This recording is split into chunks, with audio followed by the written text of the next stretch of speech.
come here to chew bubblegum and kick ass. And I'm all out of bubblegum. Good morning. Good morning, everyone. That's a good start to the day, isn't it? Bear with me 1 second because that is not going well at all. Is everybody else hearing that in the background? I may just need to restart the stream in a second. But I'm going to say a very quick good morning to Nat UK, Robotic Demolition, who are watching over on Instagram. Thankfully, that's gone away. I won't be using the music for the rest of the show, just to be aware. But Nat UK, good morning to you. Good morning also to, let me go right back to the very beginning.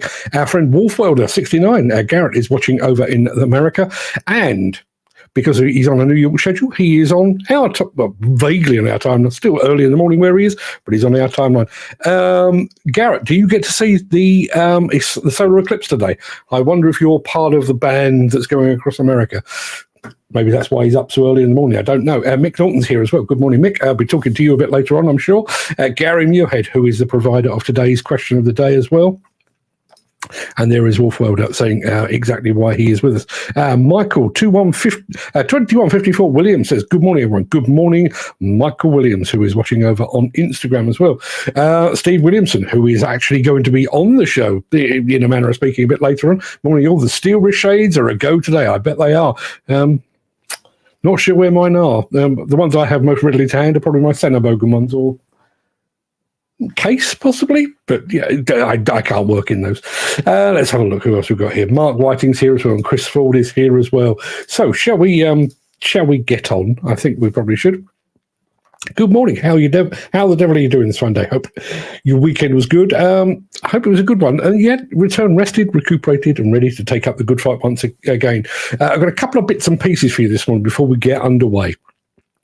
The first is that my latest weekly column dropped first thing this morning. Glenn Johnston, good morning to you. Let me go, and Jim Turner as well. Good morning to you, Jim. Let me just go to that button there. If anybody would like to read my weekly column, you can see it in the chat. If you're in our WhatsApp group, you don't need to worry about going to the chat because you've already seen it. Basically, it was inspired by you guys last week, talking about all the various pettiness that you have to go through from a health and safety perspective. And I sent that out first thing this morning. And one of the first responses that I had was asking if I was being ironic. I wasn't being ironic. And it set me to thinking. And Mick Norton, I'm going to look at you here because I'm sure you and I are of the same mind here. It was, as I say, it was suggested that me complaining about the very petty rules that are imposed on demolition and construction sites, I was being ironic. It's like the safety part of the business now considers itself above all criticism. But bear in mind, this is still the same health and safety system that effectively allows 40, 45 people on UK demolition construction sites to die each year, to allow thousands upon thousands to be injured in the line of work, to allow hundreds and hundreds to take their own lives because of the problems they have at work. I personally don't believe that the health and safety system is anywhere near above criticism. So no, I wasn't being ironic. I was being absolutely serious with what I said. And speaking of pettiness, as I kind of was, it was brought to my attention this weekend that the National Federation of Demolition Contractors has made a new rule.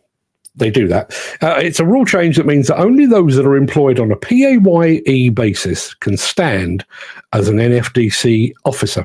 Now, on the face of it, that seems like a pretty innocuous rule change. But knowing the NFDC as I do, I sense an underlying intent to this. They only ever move the goalposts to ensure that they score or to ensure that someone else doesn't. I haven't yet figured out which of these has prompted the change, but trust me, the knives are out for someone or multiple someones. Watch this space. I'm sure that will all become clear in the fullness of time. Now, without further ado, I'm going to roll the intro. Post the question of the day, which, as I said, has already come from Gary Muirhead. And we'll get the show on the road. I'm running scared of the music at the moment, but I can certainly do this bit. So here we go.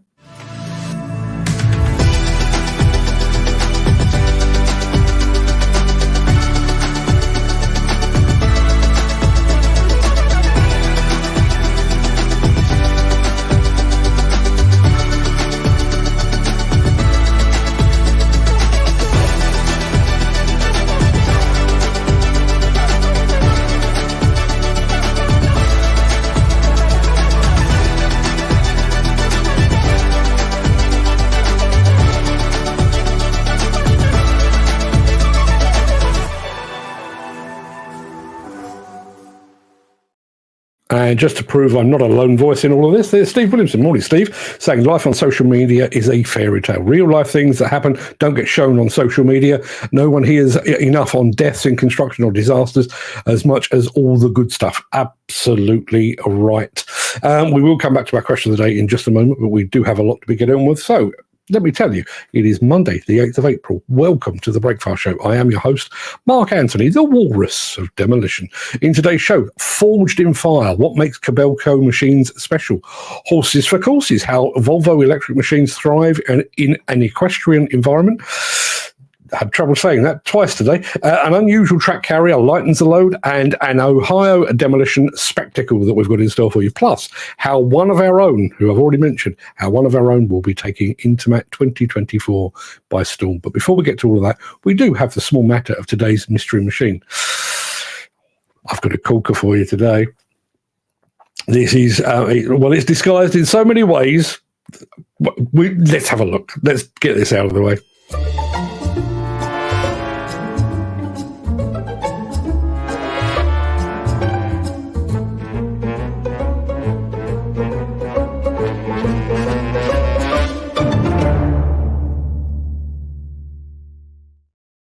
Right, so can you guess or can you identify our mystery machine of today?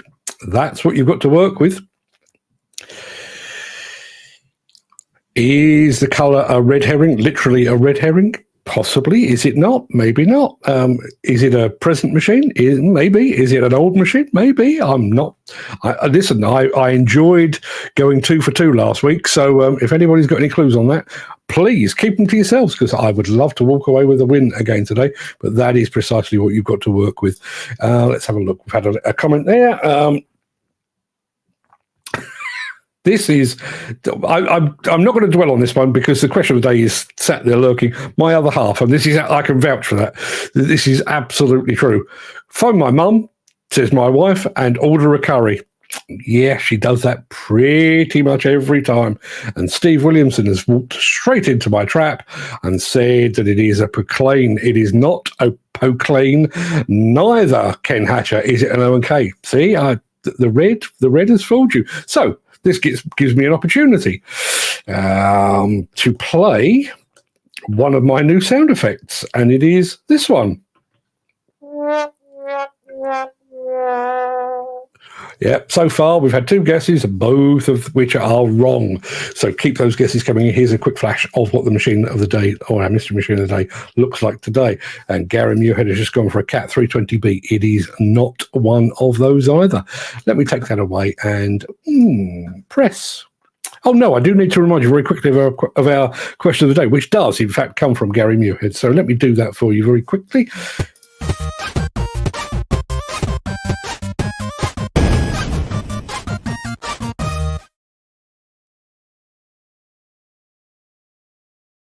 Yeah, as you've already seen in the chat, our question of the day comes from Gary Muirhead, and it is this.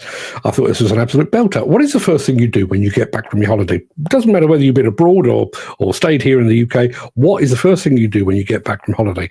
As Gary puts it, do you put the kettle on for a decent cup of tea, or do you start the unpacking process? Do you dig out the holiday brochures and start planning the next one? Personally, cup of tea first. As much as I love Italian and Spanish coffee, no substitute for a decent cup of splosh. So that's the first thing. And then it's usually off to the kennels to pick up the hounds, because this house is rather empty without them. But what about you? What about you? What is the first thing you like to do when you get back from your hollybobs?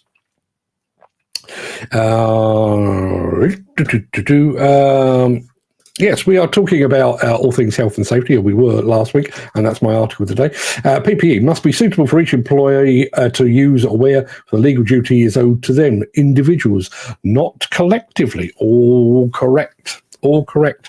And as I say, I do wonder, you know, there are certain things that you're not supposed to talk about in polite society these days. How quickly people can become offended. You know, I listen, the guy is a complete tit, but Joey Barton talking about having female commentators on football. I think a couple of them are very good, but I think it is also tokenism. But you're not allowed to say that because, you know, we live in a very snowflakey, woke world.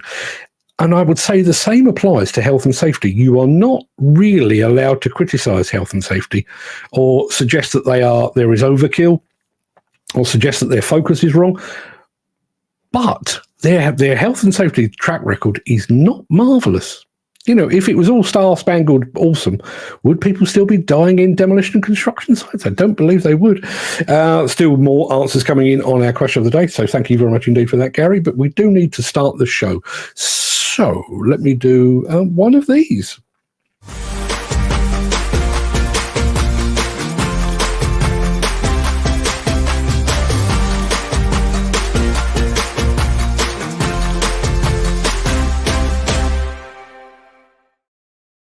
Yeah, those fine folks at Kobelco have a new film out that shows precisely why their machines are as tough as they are and why they're continually gaining in popularity.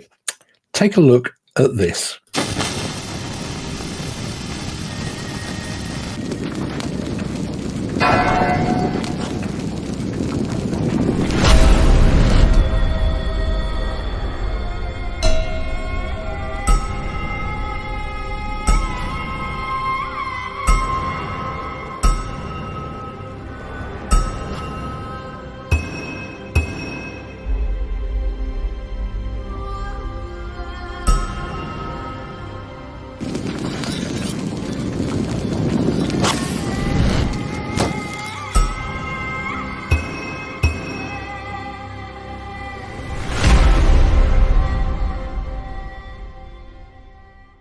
At Kobelco, we believe in perfection. We believe in the power of hard work to change landscapes and make the world a better place. We also know that perfection can only be achieved with the right tools for the job. That's why you will see Kobelco demolition machines, excavators and cranes wherever development is happening. Some people work to live. Kobelco people also live to work. The difference is in the detail. Our designers and engineers follow Kobelco's engineering philosophy, founded on critical thinking, problem-solving, precision, and continuous improvement. Their pursuit of perfection shines through every component. Kobelco machines are the ultimate workplace, comfortable, efficient, and inspiring. With solid reliability and precision control, they build confidence and proficiency. Kobelco operators never stop reaching for the next level of achievement. Our business partners are ambitious people too. We pay attention to their goals and needs, building strong relationships that will help them grow into the future. For Kobelco, perfection is both the journey and the destination. Our job is to make it possible. Kobelco, built for perfectionists. Built for perfectionists indeed. And there's Steve Williamson. Good morning, Steve, saying decent machines at Kobelco. I totally agree. Yeah, looking forward to catching up with Kobelco for my regular turquoise injection when I'm over at Intermat, where I will be seeing Steve, funnily enough. Now, we do need to go back to our mystery machine. I'm going to put it on the screen as it stands today, or as it stands right now. And Gary Muirhead has gone for the Kobelco SK210. It is not one of those. It is also not a KCX 300D. It is none of those things. So let me show you a little bit more. In fact, I want to do you a favour and show you that too, if that helps. You now can see, obviously, what it is, but do you know the make and the model? That's what we're interested in finding out. And Jim Turner is saying, I'm desperate for a couple of shifts on their Blade Runner machine. It is fantastic, a fantastic machine. If you ever get the chance, have a word with those fine folks at Molson, see if they can hook you up. I'm sure they'd be more than happy to help. But yes, that's what you've got to work with on our mystery machine. We'll come back to that in just a moment because we do have other stuff to talk about. Let's begin with this. If you're enjoying this episode, please consider supporting the show. You can leave us a tip at buymeacoffee.com/demolition news. Whenever we talk about the advantages of electric machines on this show, I always tend to fall back on the same old ideal applications. Inside schools and hospitals where the lack of emissions is important, or working in a city over a night when the lack of noise is a benefit. But Volvo may have just found the most appropriate way to highlight just where and how electric equipment steals a march.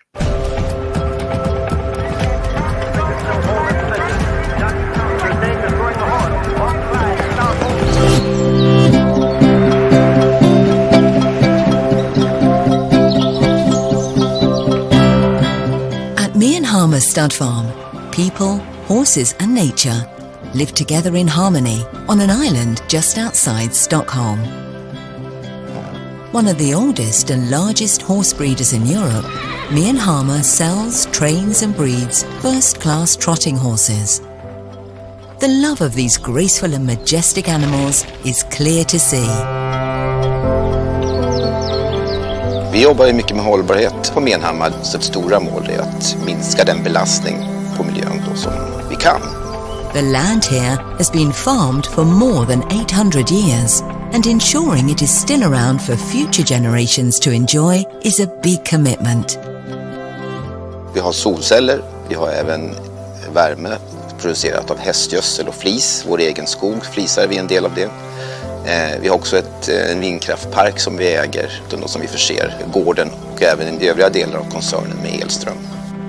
Running a modern farm that is both productive and environmentally conscious requires innovative and sustainable technology. One important part is the addition of the 3 electric Volvo wheel loaders. Det funkar jättebra, tycker jag. De störs inte och de får inga avgaser. Man kan hålla på runt dem utan att de ska bli stressade, och samtidigt så hör jag runt om vad som händer. Om det är något med djuren som sker när jag kör.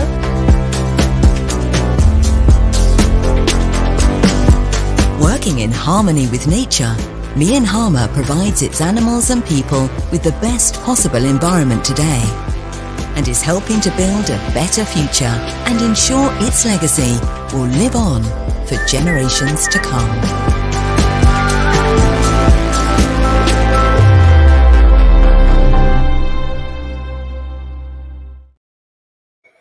Yeah, apologies there. The version I thought I had subtitles on it. I don't know what happened to the subtitles, but I think you get the point. I'm going to go over to the chat very quickly, and there is Steve saying, I'm getting very excited for electric, to be honest. Be a few years yet, but Volvo seem to be doing a great job. Yeah, I think they are possibly leading the way.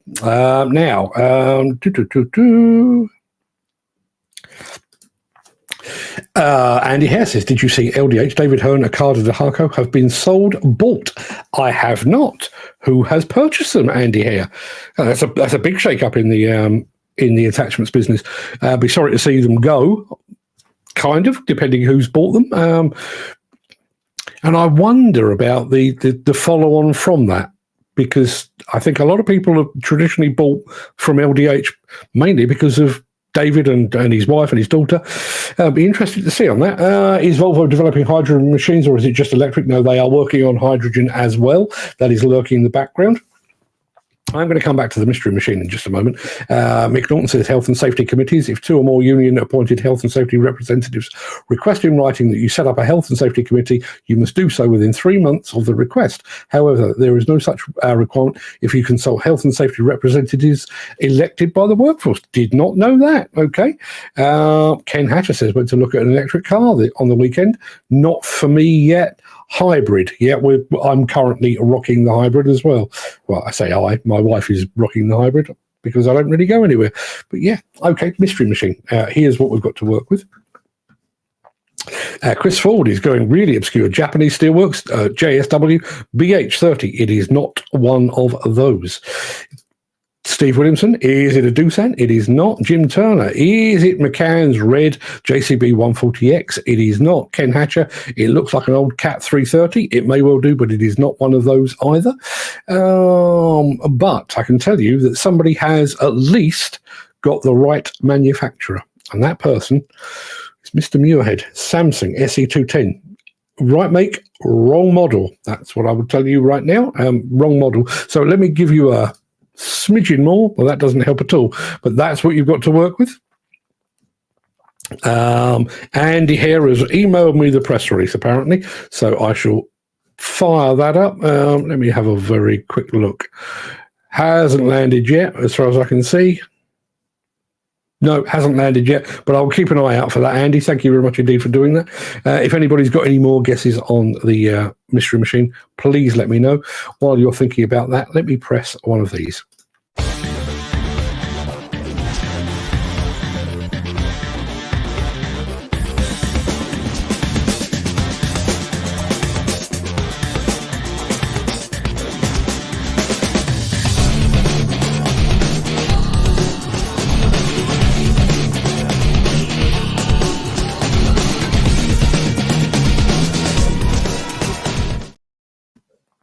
Yeah, next up, we're going to see how a Canadian demolition company crossed the border and carried out an awesome demolition job in the neighbouring US of A. Now, I have to admit in advance, Priestley Demolition is one of those demolition firms that I really admire from afar. If I ever make it to Canada, they are top of the list of the people that I want to visit.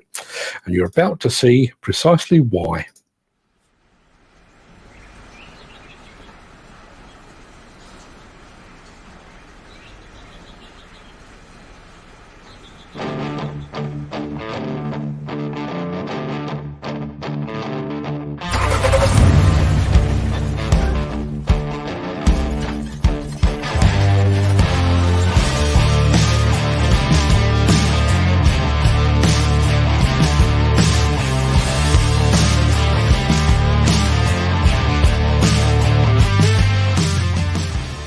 My name is Ron Ryan. I'm a superintendent for Green City Demolition. We are doing the demolition of all the buildings. There was 3 total.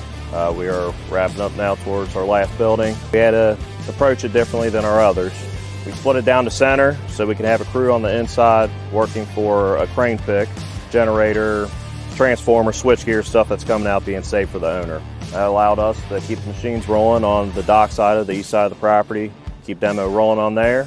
Once our crane pick is done, our machines will start rolling this way and bringing her down.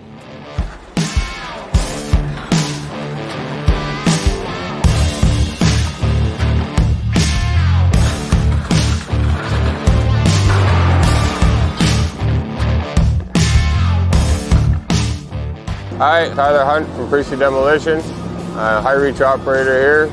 Today we're getting ready for the crane to come today to help get the generator and the transformer out of the building. All the higher portions we use the high reach, and then the 470 comes in for the lower parts of the building.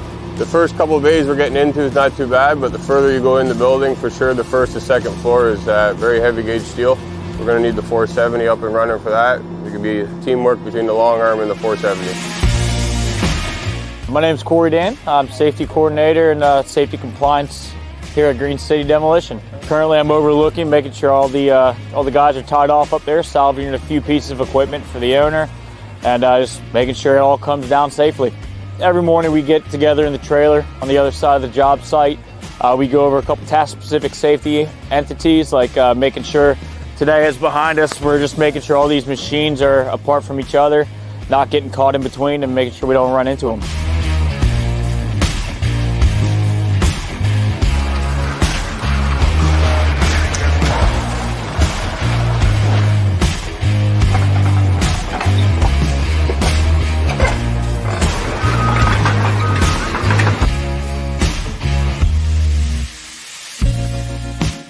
My name is Jack Kelly.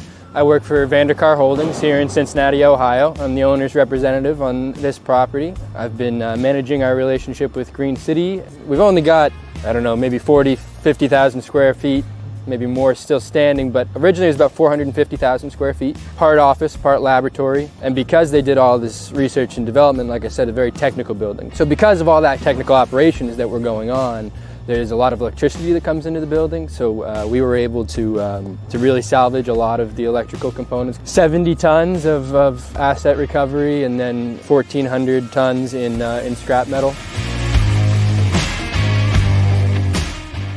Green City has been phenomenal to us. You know, there's always bumps in the road on a project, whether it's a small project or a big project. These guys are quick to come up with solutions. They come up with creative solutions, and we're hoping to bring them in on more jobs.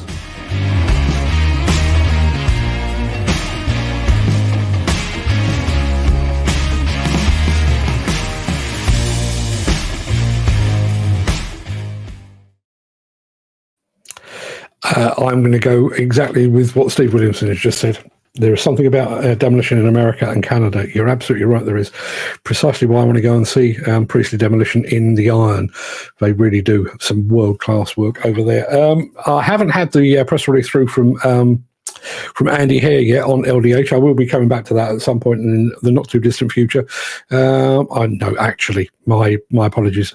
It has just arrived. Let me have a very quick look, so I can bring you that. Being purchased by Attachments Holdings. 100% of the share capital has been bought by the Kent-based business, DeHarco and Ocado. dealership agreements will transfer with the sale. LDH Attachment business will relocate to a much bigger facility and Attachments Holdings offices in Raynham in Kent. The move will be completed before the end of April. David Hearn, former director of LDH Attachments, commented after a lengthy search for a future partner for both DeHarco and Akada. We are extremely pleased to have sold the ongoing business to Tim and his team. They will bring a new energy to LDH and secure the long-term future of both DeHarco and Akada.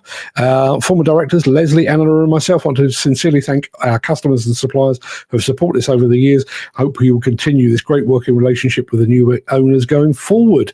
David Hearn will continue to be involved on a consultancy basis.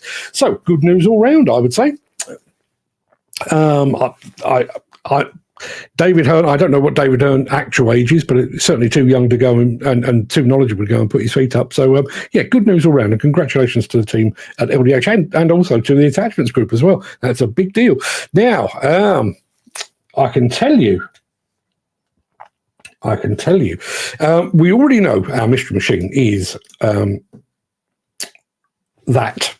And we already know that, let me see, Gary Muirhead has actually said, when I can find it, he said it was a Samsung. I agree, it is a Samsung. And he said that the banana cab gave it away, okay? He went for the Samsung SE210 LC-3. It is not. Chris Ford says it's a Samsung SE350. It is not. TQ Demo Life, who I don't remember seeing here before. I wonder who that is. TQ Demo Life. Good day to you. It is Samsung MX222. It is not, but man alive, you're close. Whoever TQ Demo Life is, you are unbelievably close. You really are, but you're not right. So keep those guesses coming in. I'll tell you what, before I get to that, let me give you a smidgen more to work with. I'll tell you what, I'll give you another bit because that was just a bit of a set of tracks. That's what you've got to work with. Anybody can identify exactly what that mystery machine is. You will have the undying admiration of your peers here on the Breakfast Show. But until then, I do need to throw this up from Mick Norton. PPE, legal responsibility of the employee. Every employee shall use PPE provided to him in accordance with the training given to him and the instructions respecting its use. Self-employed persons shall also make full and proper use of PPE. Now, this dates back to the article that I've written today, but that article itself dates back to last week when we had on one of Ken Hatcher's sites, some guys were turned away because they had the wrong colour PPE, and our friend Footy, who thankfully now is back in full-time employment, was turned away from a site because he had the wrong footwear. And I genuinely can't remember which way round it was. Either his boots had the steel toe cap on the outside and they should have been on the inside, or it was on the inside and it should have been on the outside. Don't know, but that was the deal. So given what Mick Norton has just said, and listen, he knows his stuff, so I'm not going to argue with him. Given that, should the guys on Ken Hatcher's site have been told, actually, you can't wear whatever colour you've arrived in, but, by the letter of the law, we are required to give you the right colour? Same with Footy, and I realise Footy is an extreme example because he does have size 17 feet, and I don't suppose too many sites have spare boots in a size 17. But should those rules have not applied there? That's what I'd like to know. I'm going to say good morning to Scott Lidster, all the way from Australia. Australian Earth Training has just joined us over on Instagram. Morning, Scott. I haven't seen you for an age. Are you coming to Intermat? Love to think you would. If you are, the coffee's on me. Adrian Rogers is sticking with our mystery machine, which, as we know, looks like this. He says, is it a Samsung SE220? It is not. Right make, wrong model. That's where we are at the moment. And our friend Mick has just joined us as well. Morning, one and all. Morning to you, Mick. Hope you're well. Hope the hound is well. Glad to have you here. Now, it is time. I'll take that away because we'll come back to that in just a little bit. Since the finance bill came into effect in April, the construction industry has seen a surge of fuel thefts. The rising cost of living has placed an additional risk of theft by employees and contractors, as well as opportunistic thieves. By using diesel dye and placing warnings of its use, you are sending a clear message that this is your fuel.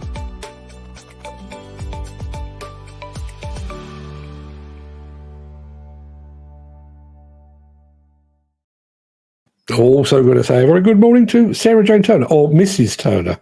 I'm sure she doesn't like to be known as Mrs. Turner. I'm sure Sarah Jane is Sarah Jane in her own right. But good morning, Sarah Jane. Good of you to join us. Oh, dear. When I get around to setting up marriage counselling for the Breakfast Show, I know who the first two victims will be. Get some bloody work done, Mrs. Yeah, it says Jim. Thank you, Jim. Yes, track carriers. Whenever I hear that term, I tend to think of either those mini dumpers on a tracked undercarriage that look really, really precarious to operate, or I think of those monster machines that Marco Larini produces over in Italy.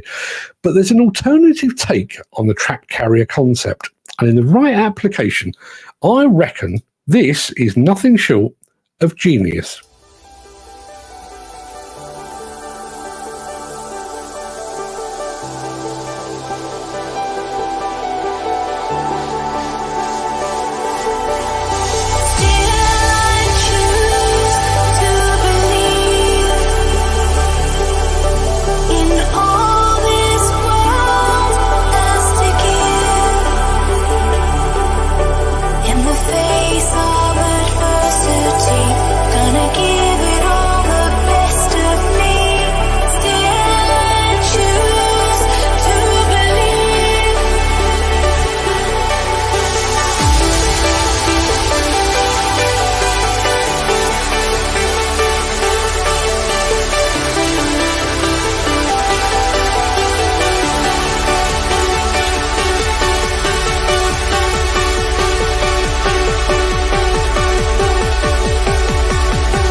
Bearing in mind the restrictions on the amount of weight that workers are permitted to lift and carry, I reckon they would be a great addition to pretty much any construction project.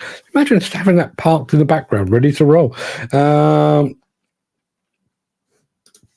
Steve Williamson says, that's why grading kind of tunes on full and in the zone. Best therapy, he says. Yeah, I tend to work with very dark synth music in the background because I have a dark mood. Ashley KNZ.exe over on Instagram. Just add glow sticks. Somebody was raving over on Instagram. But you're right. Yeah, it was great music and a great piece of equipment as well. Now, I can tell you we've had some more guesses on our mystery machine, which looks like that. Adrian Rogers, I think we already knew, said the Samsung SE220, right make, wrong model. Chris Ford has gone for the SE240 LC-3. It is not. It is not those things. Here is, I think this is the last piece that I can show you without giving the game away. That's what you've got to work with. Yeah. It's not a huge amount to go with, but that's what you've got. If anybody's got any good final guesses, because if you don't get it in the next guess, I win. I start the week with a win. Now, we will be back in just a moment. Let me take that off the screen. We will be back in just a moment with one of our own.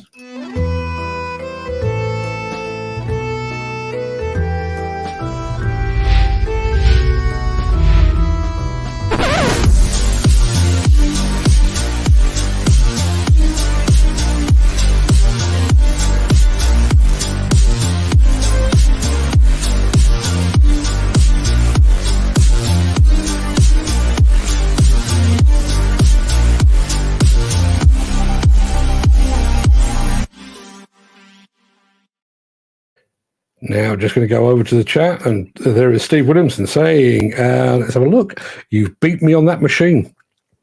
Good. That was the plan. That was the plan, and the prep work is on. Well, you're about to see exactly all about that. As you know, we've been featuring the Intermat show, and those that will be exhibiting at it for more than 2 months now. today is no different. But this time, in addition to showcasing a manufacturer, we're also showcasing one of their team.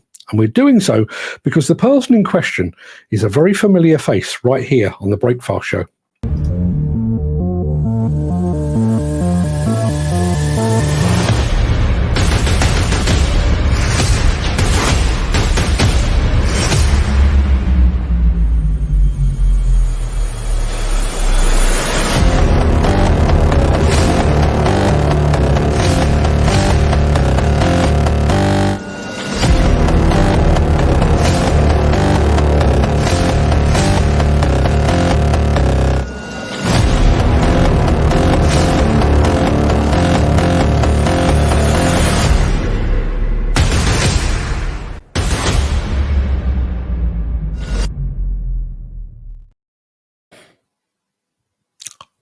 Wow. Well. He's one of our own. He's one of our own, Steve Williamson. He's one of our own. That video is actually Steve's handiwork, which just goes to show he's every bit as good at video editing as he is at machine operating. Top job, Steve. Can't wait to see you in Paris. And it looks like I've chalked up. I may have spoken too soon. No, it's okay. I haven't spoken too soon. Steve Williamson enjoying watching himself. Hey, don't we all? Not that I switch off this live stream and then watch it back again. I would never do such a thing. Honest. Chris Ford has gone for the Samsung SE420 LC and then says, I surrender. Well, it's game over because nobody's got it. I can tell you that probably the closest to all of the guesses is that one from Adrian Rogers, who has gone for the Samsung MX255. It is not one of those, but yet so close. I'm tempted to give it to you, but I'm not going to because, I enjoy winning. So that's the machine. There it is in all its glory. That right there is actually a Samsung MX225 LC. Yeah, 225 LS. So yes, I win. I should have a little dance or something for this, shouldn't I? I tell you what, I tell you what I can do. I can't dance or anything like that, but I can do this.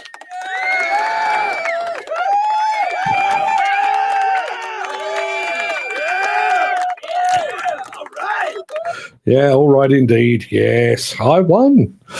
I win this time. Thank you very much indeed for not trying particularly hard, people. Right, okay, I will be back with a mystery machine tomorrow, obviously, but that's about it for the main part of this morning show. I am going to roll the outro and just give... Wolfie's just said, give yourself a confetti shower for winning. I could do that. There you are. It's all at my fingertips now. I have sound and vision. There you are. What was I saying? I tell you what, I'll do this one very quickly because it is relevant to what we'd be talking about. But are these same sites outlawing wellies, as they have about the same degree of ankle support as riggers? It's bad news, as I wear riggers all the time, and I know riggers are becoming increasingly unpopular. Chris Ford says, always remember, it's better to be watched than be watching. I'm just thinking that through. I think you're probably right. Steve Williamson says, no need to boast. Hey, listen, I am nothing if I'm not an egomaniac. Why do you think I have my own show where I sit here and spout forth every day? But yes, it is quite nice to get the win occasionally. Let's be absolutely honest. I won twice last week. I think I've won twice before that.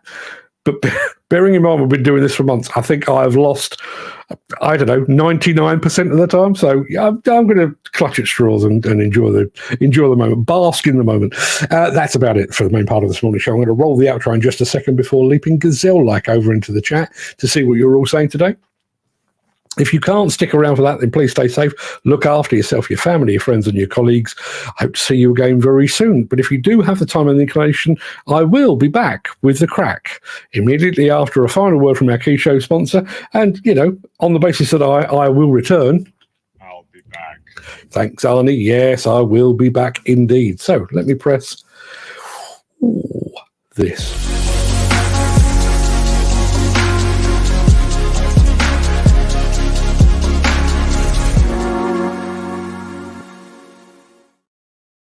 Now, I am not going to risk playing music in the background for this part of the show because the music's already freaked out on me once. So we'll do this one in a quiet silence, I think.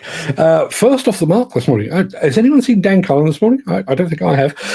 First off the mark this morning was our friend Garrett over in the US of A. Wolfie, do you get to see the total lunar eclipse today?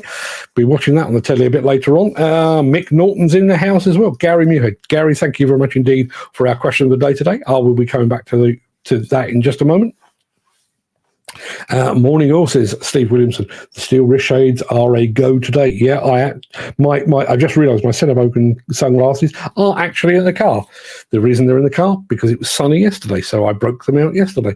But I do have some spares over here, and obviously I still have those to hand. Obviously, those of you that have been watching the show for any length of time will know that they were a key star of the show for quite some time, until my eyesight faded to the point where I can't read through them. Mark Whiting's in the house. Good morning, Mark, and Chris Ford as well. Glenn Johnson, Jim Turner. Gentlemen, thank you very much indeed for being here. Ken Hatcher, all the way from Wales. Good morning, Ken, as well. There is the link, should you so desire to read it. Pedantry over productivity. That is all these petty rules and regulations and hoops that we are expected to jump through on site. And we're doing that at the same time that productivity in the construction industry is going down. Anybody else seeing the link, or is that just me? I'd love to get your take on it. Steve Williamson says, life on social media is a fairy tale. Ain't that the truth? Real things that happen don't get shown on social media. No one hears enough about deaths on construction sites or disasters as much as all the good stuff. Yeah, I mean, listen, I don't want my feed populated with people being maimed, injured and killed, but a bit of balance and truth out there wouldn't be a bad thing. Even if it was just purely as a constant reminder of the potential hazards of working within the construction industry. It's not the safest place out there, and I don't think it hurts to be reminded of that from time to time. As I say, I sent out that article first thing this morning, and literally the first comment that I got back was I being ironic? No, I wasn't being ironic. And I'm very, very, I may even get around to writing a follow-up article on this. Very conscious of the fact that we seem to have placed the notion of health and safety on a pedestal to the point where it is beyond criticism. You daren't rail against some of these petty rules and regulations that have been put in place because it's seen as somehow anti-health and safety, which couldn't be further from the truth. It is possible. You think about this from a gender equality, from a race equality point of view. It is possible to speak out against inequities without actually being anti. And I would say that is very much the case on health and safety. It is possible to say or sending somebody home because of the wrong type of boots in the midst of a skill shortage, when the onus is on the employer to provide the PPE in the first place. And even worse still, I mean, bearing in mind that, as I say, our friend Footy is a size 17 boot. That's not an easy one to fix. But people being sent home from site for having the wrong colour PPE on, it is your responsibility, if you're an employer, to provide the right PPE in the right colour. And would it really hurt? Would it really hurt if you were to warn in advance your employees, when we start, we will all be in orange, or we'll all be in yellow, or we'll all be in green, or some other variation? Surely that is the way to go. Not wait until somebody arrives at work having driven an hour, 2 hours, whatever it might be, and then they arrive and no, you can't work, go home. Because imagine that. Imagine if, I don't know what the situation on the site that Ken is on, or that Footy was on last week, but imagine that. Imagine if you've got, half a dozen dump trucks and an excavator, and the excavator operator arrives in the wrong boots, the wrong colour PPE, and you decide to send them home. Not only have you stopped the excavator, you've also stopped the dump trucks as well. Is that the way forward? Answers on a postcard, please, if you would be so kind. Gary Muirhead's question of the day was that: what is the first thing you do when you get back from holiday? As I say, I mean, the moment I leave UK shores, I stop drinking tea, and I am a tea addict. I am, what am I? 2, possibly 3 cups in already today. I am fueled by tea. PG Tips runs through my veins. But as soon as I leave the UK, I stop drinking tea and I switch to coffee because nobody but the Brits can make a cup of tea. So when I get back, first thing I do is a cup of tea. My wife, however, slightly different. She phones her mum. Now, bearing in mind, my wife is in her 50s, but she still phones her mum. And that evening, you can guarantee, having enjoyed the finest cuisine of the world, it is time for a Ruby Murray. Guaranteed when we get back. Ken Hatcher empties his suitcase, which is precisely how it's supposed to be. That's what you're supposed to do. Empty your suitcase, get your smalls on the wash, and get ready for being back in the country. But no, Steve Williamson, make a cup of coffee. It's a good shout. Our friend Wolfie said, see, there are some very sensible people here. Unpacking my stuff, I tend to put that off. In actual fact, we've got a hall just outside the door here, and the suitcases can go into the hall sometimes for a week or more when I get back from holiday. Not the big ones, because frankly, I wouldn't be able to get in the front door if that were the case, but the little ones that's just got a few, dirty T-shirts and boxer shorts in there, they may stay there for a little while. I've got to be honest. I realise that marks me as a very, very poor human being, but that's absolutely true. There's my wife saying, phone my mum and order a curry. Lots of guesses on Mystery Machine. This seems to be a bit of a universal answer on our question. They put the kettle on. Yeah, put the kettle on. Why is it that other countries just can't make a cup of tea? And don't get me wrong, I mean, I've never been to India. I'm fairly sure the Indians can make a cup of tea, although it is very Indian in its style. I did drink tea while I was in Japan because they do tea in a very different way. But, a good old-fashioned cup of, as we call it in this house, splosh, not available anywhere in the world. And no, I'm not one of those people that takes tea bags with me when I go away, because that would make me an anorak. And I'm not an anorak. Ken Hatcher went for a link belt. It was not. Gary Muirhead went for a cat. John Hughes, good morning, John, said a Kobelco. It was none of those things.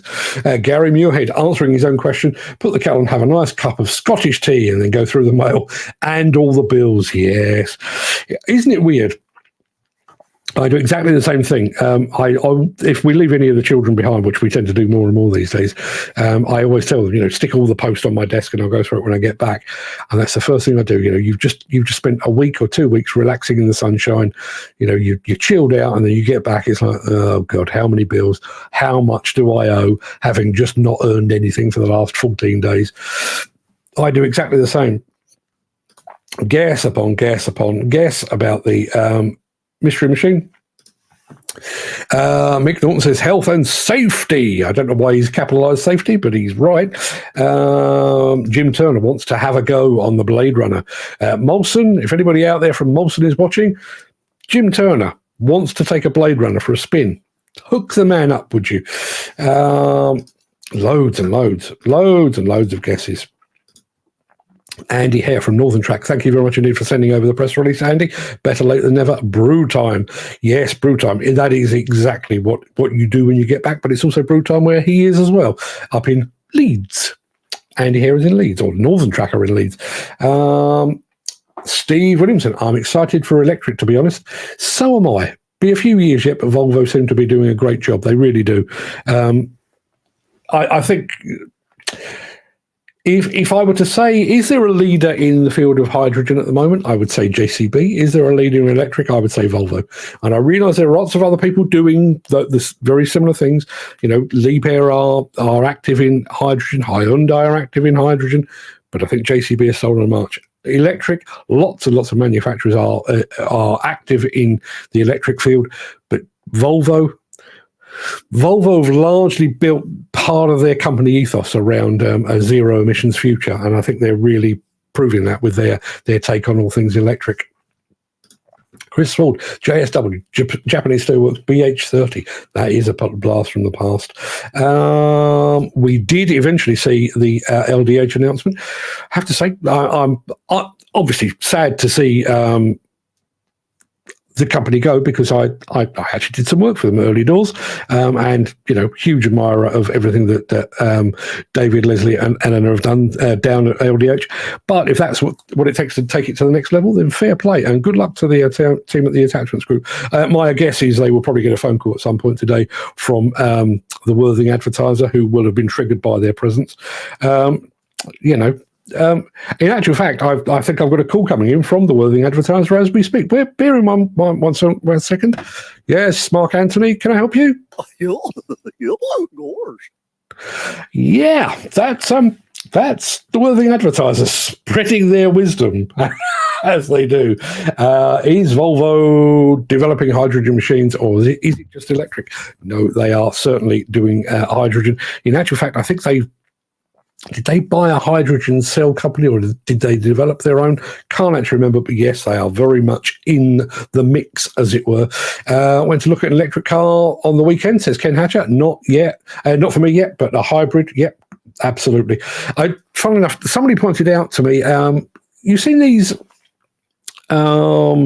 I don't even know what the model of the car is, but they are available on subscription, like a city car, really, even smaller than a smart car, really tiny electric, but you basically subscribe for, I think it's like 40 or 50 quid a month or something like that. They've got no range. I don't think they're allowed on motorways or anything like that. But for, if you happen to live in, I don't know, centre of London, centre of Birmingham, Manchester, Newcastle, Leeds, any of those places, I think you pay a bunch of money up front and then you subscribe to the car. I have to say, if that is your living situation, if you are living in a city, fantastic idea. Beyond that, I don't think we're ready for electric as yet, but we shall see. Andy Hare did email me the LDH press release, and as I say, I'm kind of pleased, kind of sad, somewhere between the two. That's how our friend Gary nailed the fact that it was indeed a Samsung that we were looking at, and there it is. Just to remind you, that is a Samsung MX225 LS, apparently. I don't actually remember that particular model. I remember the Samsung Excavator, so I don't remember that. Chris Ford says, has anyone seen the Las Vegas Hotel Demolition? Talk about showmanship. My guess is this is probably the Tropicana coming down, is it? I did check over the weekend to see if there was a decent horizontal video. Couldn't find anything, so haven't seen that yet. But I've talked about this before, and I don't know if this was the case this time around. But there is, or there used to be, certainly, an ongoing deal between CDI, Controlled Demolition Inc., and I think it's National Geographic or something like that, one of the TV channels. And basically they are paid. They have exclusive TV rights to Las Vegas hotel demolitions, explosive demolitions. But they pay for the privilege. So as a result of that, if you're, I don't know how much they're paying for that right, but effectively that is another form of income for the folks at CDI, so they could effectively knock that off their bid price and still be cheaper than anybody else. Not a bad idea. Very, very smart, if you ask me. Samsung SE210 LC-3, said Gary Muirhead. And Steve, don't get any help from Google. It wouldn't have helped, to be perfectly honest. There is something about demolition in America and Canada. I totally agree. Listen, and I mean this in the nicest possible way. When I see the Americans still trotting out the occasional wrecking ball, I do kind of snigger up my sleeve, but then I'll sit there for 15 minutes and watch it because I find it fascinating. So yeah, there we are. TQ Demolition. See, TQ makes me think immediately of Terry Cornby. Demo Life would certainly qualify, but I don't know if that is TQ Demo Life, but went with the Samsung MX222, which was about as close as we got, but it wasn't right. Mick says when he gets back from holiday, take the hounds out. Yeah, because all of my kids, despite the fact that I've got 3 of the 4 living at home, they all work full time. So whenever myself and the good lady go away, we tend to put the dogs in kennels. So when I get back, first job is to have a cup of tea and then go and pick up the dogs, because this house feels kind of weird without a dog presence.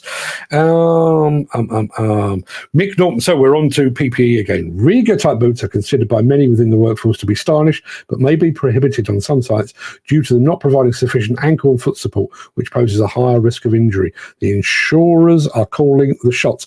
Yeah, I used to, and I'm going back a long while, I used to have a pair of riggers, and I literally went on site, 2 different sites, one after another. I mean, literally went on one site and then a week later went on another, and I was told you can't wear those on here. So the riggers got parked further back in the wardrobe to the point where I ended up throwing them away because I just figured, look, I can't go to sites and be turned away because of my boots. So I now rock a pair of, well, I've got a JCB pair, I've got a DeWalt pair, I've got a V12 pair, but the ones I wear most often are my JCBs. Yeah. I managed to beat Steve Williamson and everybody else on the machine. There is the closest guest, though, Adrian Rogers, saying the MX 255. It was a 225, but man alive, you were close. The same site as our lorry wellies. We've covered that, I think. Steve Williamson says, my machine is like a Christmas tree. Green light, yellow light, purple light. For what? To show I'm safe. And so that you can have your own private rave, should you so desire. Mick says, I can understand the rigger boot problem after walking and climbing piles of rubble. No support at all. As Jim says, will it apply to wellies? If I'm right in thinking, was it not the railway who first banned them years back? That kind of rings a bell. That does kind of ring a bell. Chris Ford says, we give 90% of the population a license to drive, whereupon they go out and kill 5,000 plus people a year and injure countless others. And it's hardly justified as I mentioned in the newspaper. It has a fortune spent on telling people how not to do it. So I can't see that we will never have 0 deaths in construction and demolition due to people's lemming tendencies. Lemming tendencies. Doesn't that just about sum up the industry at times? Yeah. And ultimately, and again, this is something that I know will be very, very unpopular in health and safety circles. Accidents happen. Accidents do happen. I won't bore you with the details, but I've got an ingrown toenail on my left foot. Hurts like a mother. It really, really, really does hurt. I'm being so careful about how I walk, where I walk, what I wear on my feet. Last night, got back home, said to the good lady, do you fancy a cup of tea? She said yes. I walked out and managed to stub my toe on a Hoover. I knew the Hoover was there. I had no reason to be near the Hoover. I was also very conscious of the fact that I have a bad toe, and yet I still clouted it. Accidents can and do happen. I think we've lost sight of the fact that what we're in the business of is minimization. It's not complete exclusion, because I don't genuinely, and again, this will cause the email to light up. I don't genuinely believe all the time we have the human element within the industry, we will ever fully eliminate all accidents and incidents, because that's what humans are like. Chris Ford said, what's a holiday? Yes, it does feel like a long while, although I do have one coming up. Let's have a look. Tropicana Las Vegas, not due until October earliest. Loads of asbestos in there, though, so I would doubt it will be on time. That's an interesting one. If it is the Tropicana, I get to see it before it goes, because I'm going to Mine Expo the month before. I'll be Mine Expo in September. So, yes, looking forward to that. Mick Norton says, PPE, if an employee is told by his employer that only a certain type of footwear is acceptable, that executive decision will be as a result of a risk assessment. Unfortunately, there are many out there who would rather wear posy PPE items that are totally inappropriate and run the risk of an injury. There are endless examples of plant operators losing insurance claims because they flouted employer requirements for PPE. All true. But again, I mean, bearing in mind we were talking about footy, and we're also talking about right there about an excavator operator. The truth is that for many excavator operators, and I'm saying excavator, but any type of operator, the boots that are required to be, reinforced sole, steel toe cap, and everything else, basically get you to and from the machine. Because an awful lot of operators, see lots of operators just socks on their feet. Some wear trainers, some wear slippers, some wear more comfy shoes, whatever it might be.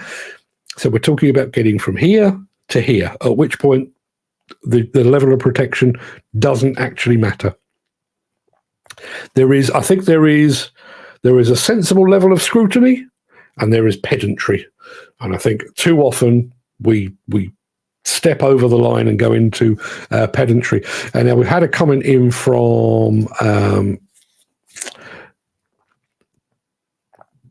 Adam Phillips says, was the clip Tom Hanks? Not sure of the film. No, it wasn't Tom Hanks. It is.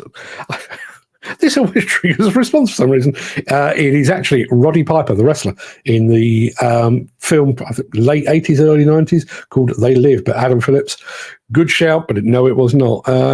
We've also had another comment, but I can't actually see it. Somebody has said, morning, Mark, I'm going to take a wild stab and guess that is probably Carly Northwood, but I don't actually know. I can't see it at the moment. My apologies. It's just come through. Carly, good morning. Thank you very much indeed for being here. Always nice to have a blonde lady on the show, isn't it? Can't argue with that. Mick says, read something about a firm who wants to build a recycling place for batteries. The locals are up in arms about it. I have a feeling there's going to be a mounting problem. Mounting problems to recycling of the bloody things. If we are to go down that line, though, those are problems that we need to overcome, aren't they? No difference to having to install recycling plants for things like refrigerators and that kind of thing to safeguard the ozone layer and what have you. It's a price we'll have to pay, I'm afraid. I realised this a long while ago, probably before most of our time, but how happy were our forebears when they started seeing petrol stations pop up on every street corner, bearing in mind that petrol stations are full of petrol and therefore, particularly early doors, I'm sure most people would see them as a huge fire and explosion risk. And I realise that doesn't happen particularly often, but we will have overcome that at some point in the distant past. We're going to overcome it again. Chris Ford says electric vehicles have been available for over 100 years.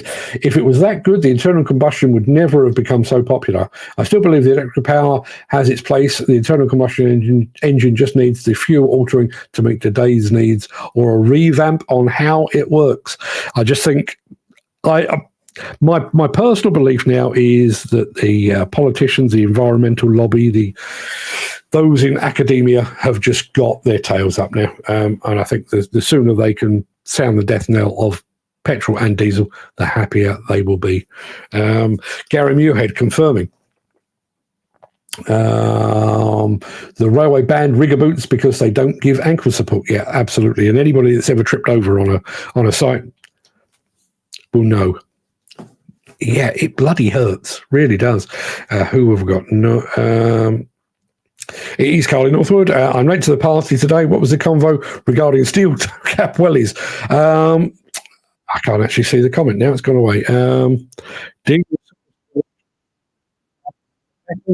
Boots, says Carly, who is doing that very thing as we speak. So yes, we were talking about PPE and the lack thereof, or the inappropriate use of PPE and what have you. Who else have we got here? I used the snips last time I had an ingrown toe. Yeah, well, I've managed to cut away I don't really want to bore you with this. I've cut away the bit that was hurting, but I think I managed to get it infected. So while the toenail is not actually causing me issues now, the infection on the edge of my toe hurts like a swine.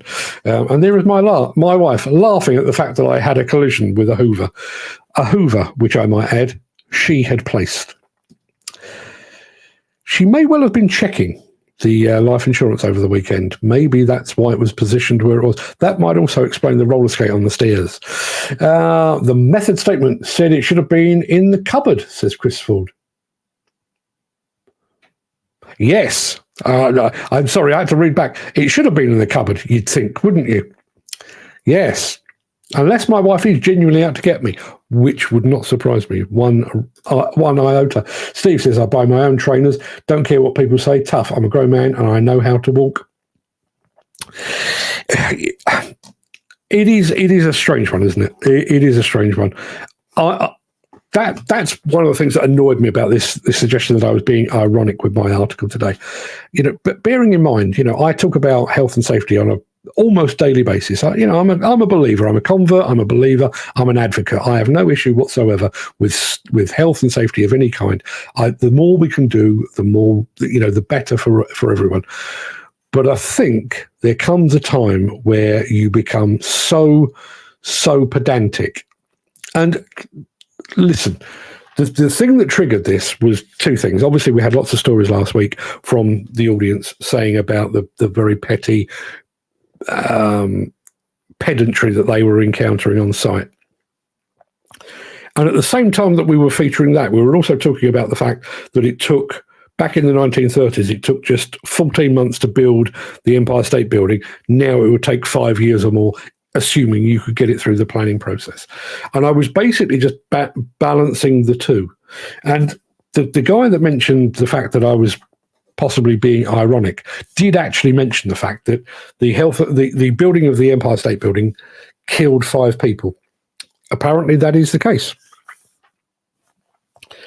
The problem is, or my point is, could we, hand on heart, sit here and say, if we were to replicate the construction of the Empire State Building, could we, hand on heart, say that we would deliver that without any incidents, accidents, or fatalities? And I don't believe we've reached that point by any means. And here, this kind of highlights the issues that we have in my house. You're right, absolutely, Chris Ford. My Hoover should have been in a cupboard. But as my wife points out, you can't fit 3 Hoovers in my cupboard. It's full of PPE. That is true. That is true. But it's only full of PPE because nobody communicates what is best to have on your body. Let's have a look. Mick Norton says you need steel toe caps in your slippers. If I wore slippers, that would be a fantastic idea. Just be glad it was you that stabbed your toe and you didn't leave the Hoover out and your wife stubbed her toe. Well, frankly, the show wouldn't be going ahead if it had been that way around because I'd have been kicked out of the house. Chris Ford says that's for footwear. Personally, I like to wear a good set of boots in case I have to exit my cab in a hurry. Wouldn't fancy jumping onto broken concrete or brick rubble in soft footwear. There are some good hybrid boots on the market, a combination of lace-up, zip-up, and lace-up fastening. Yeah, there are. But again, I did see him earlier on, I think it was the WhatsApp group or possibly on LinkedIn, Nigel Williams. I'm fairly sure I remember Nigel kicking off his boots and wearing something alternative in the cab, and he's not alone. I see plenty of people doing that. You see lots of people just sitting there in their socks when the weather's a bit nicer. I can understand that. Jim Turner says, I get an infective ingrowing toenail regularly. Went to the doctors to get it sorted and they just want to chuck antibiotics at it but not refer me to get the problem sorted. Bloody typical NHS sticking plaster bollocks. Yeah. Listen, I wasn't among those that clapped for the NHS during the COVID lockdown, mainly because I don't live anywhere near any nurses. So I just figured that would just be virtue signalling rather than me actually applauding nurses. But I do think the NHS do a fantastic job. However, my father-in-law is on dialysis at the moment, and he's had heart problems, he's had kidney problems, and he's now on dialysis as a result. And as Jim refers to it there, NHS sticking plaster bollocks. They've got him on dialysis twice a week.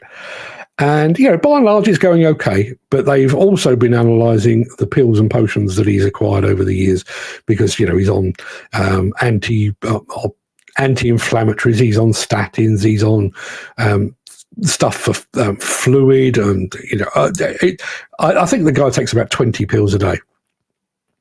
I do get the very distinct impression that rather than taking a step back, and bearing in mind he was in hospital for a couple of weeks, maybe a month ago, rather than taking a step back and saying, okay, let's have a proper look at all the medication he's on. Well, he doesn't need that one. That one doesn't work with that one, so let's get rid of that one. Maybe if we got rid of that one and put him on that would keep... But no, they just keep topping it up. And it is sticking plaster. Nobody, and as I say, I understand. I realise doctors are very pressed for time. They're underfunded and overworked and everything else. but surely it would be for the benefit of just about everybody if they would sit down and say, okay, let's have a proper look at your situation. And this wasn't my father-in-law, but I know my father-in-law was concerned about this because he does have a variety of health issues at the moment. He was going to see his GP, and I said to him, I picked him up from... just want to quickly say, William Sitwell has just joined us over on Instagram. Is that the William Sitwell, the food critic? If it is, William Sitwell, good morning. Wow, it's an honour, sir. Thank you very much for being here. If that's you, I love your work, sir. If you want to meet up for dinner at any point, I mean, obviously on you, I'd love to do that. What the hell William Sitwell's doing here? I've not a clue. Yes, so my father-in-law, he's got these health issues, and I suggested go and see your GP and, you know, take a note of all the things that you want to address. And he said, you can't do that. You're only allowed one question at a time. Now, I was a little surprised and taken aback by this. So I said, what now?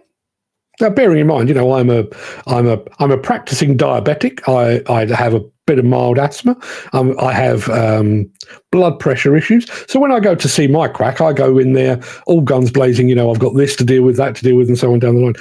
One of my father-in-law's elderly neighbours had been told by his doctor, you know, he'd got in for a particular thing. They'd addressed that, and you know, the patient said, just while I'm here, can I just... And the doctor said, no, only one question at a time. If you want to talk about anything else, you'll have to make another appointment.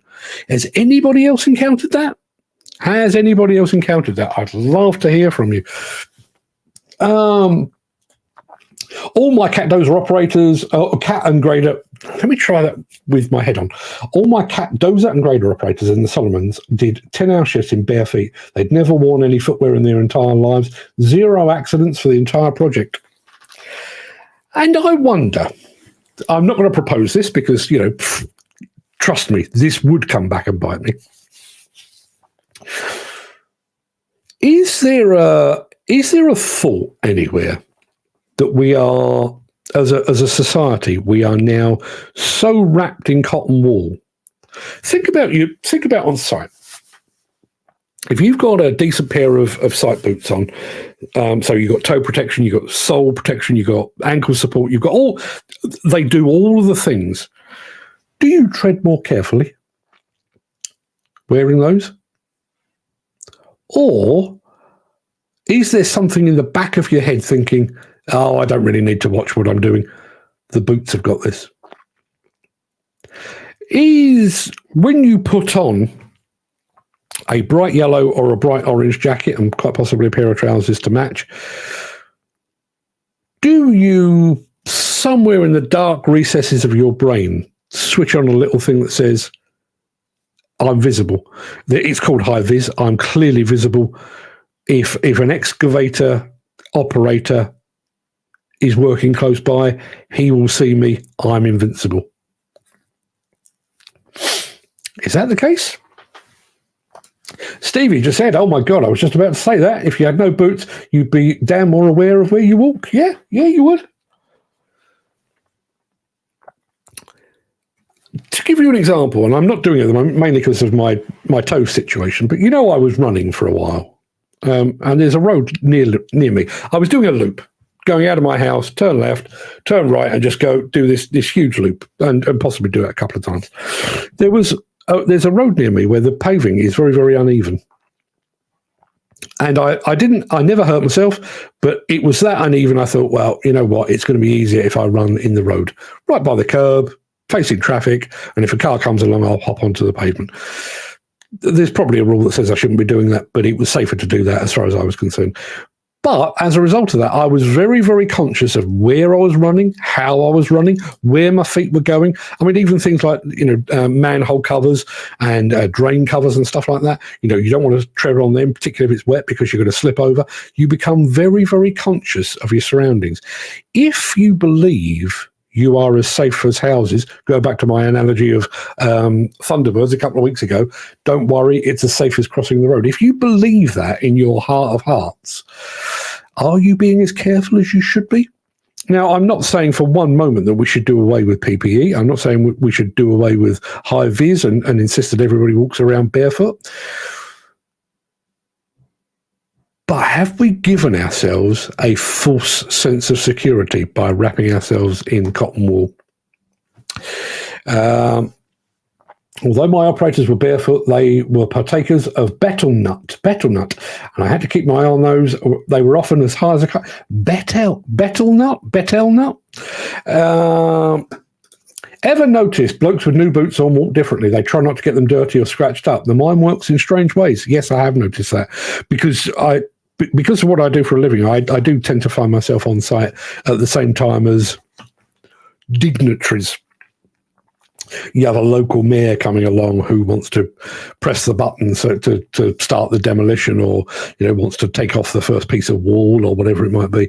And there's me in a pair of 7-year-old JCB boots that have got a speck of mud or dust from pretty much every site I've been on in the last 7 years. Filthy, probably a bit smelly. I don't have smelly feet, but probably a bit smelly because they've had a lot of wear. They're not in good condition. But you can always tell the people that have arrived, and health and safety people are some of the worst for this. They arrive in a pair of absolutely pristine boots because they never set foot on site. Titan's Demo, just join us over on Instagram. Good morning to Titan's Demo. Where is Titan's Demo? I'm equally intrigued by William Sitwell being here. William Sitwell from the telly. If you watch, what is he on? MasterChef. He's one of the critics on MasterChef. Lord alone knows what he was doing here. Just going back to this, and I will recount this story very, very quickly. I was on a job with a manufacturer a while back, and it is quite a while back. And I arrived, hard hat, high-vis jacket, high-vis trousers, pair of gloves in my back pocket, just in case somebody got insistent. A pair of goggles, even though they never actually went on because I had a camera in my face and stuff like that. And I was met on site by the PR man from said manufacturer, who arrived in a suit, a shirt, a tie, a pair of Gucci loafers. And he tiptoed across the site like a lost fairy, ruined his Gucci loafers. Serves him bloody right for being unprepared. That's what I say. Backshouse has just joined us over on Instagram. I think that's going to do us anyway. That's an hour and 20 minutes of your life you're never going to get back, I'm afraid. I am going to restart the system for tomorrow, so we will have some music playing in the background while all of this is going on. I'm off to drop a line over to David Hearn of congratulations on selling LDH and to wish him well in the future. But I will be back tomorrow at 10 a.m. for more of whatever the hell this is. We're mixing with the famous now, William Sitwell. I wonder if it's the real one. I need to go and check. Everybody, have a fantastic day. Thanks for your company. Thanks for all your input, as always. And just to remind you, the mystery machine, I won. Stay safe, gents. The hound is giving me the look. I can only share your hound's feelings because I could quite do with a visit to the loo as well. So everybody, go and have a fantastic day. I'll see you tomorrow. All the best.